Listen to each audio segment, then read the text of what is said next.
औज़ुबिल्लाहि मिनश्शैतानिर्रजीम बिस्मिल्लाहिर्रहमानिर्रहीम।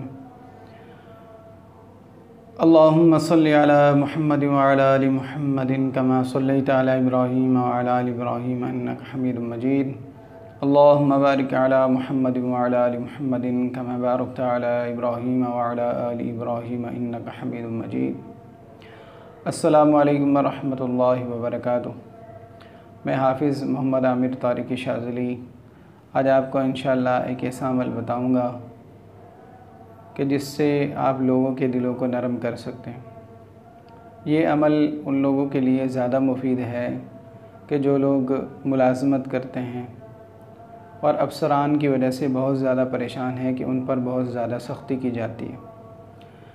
अगर कोई मुलाजिम इस अमल को करे तो उसके लिए बहुत मुफीद अमल है।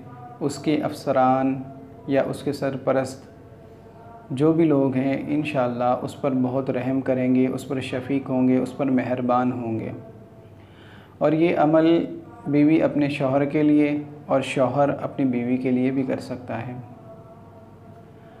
अमल छोटा और मुख्तसर अमल है। हर नमाज के बाद 11 मरतबा दुरूद शरीफ और 11 मरतबा आपने ये पढ़ना है काफ हा या ऐन सौद किफ़ायतुना हामीम ऐन सीन क़ाफ हिमायतुना फसयकफ़ीकहुमुल्लाहु व हुवस समीउल अलीम। आखिर में आपने दुरूद शरीफ पढ़ना है। हर नमाज के बाद 11 मरतबा इस दुरूद शरीफ को पढ़ें।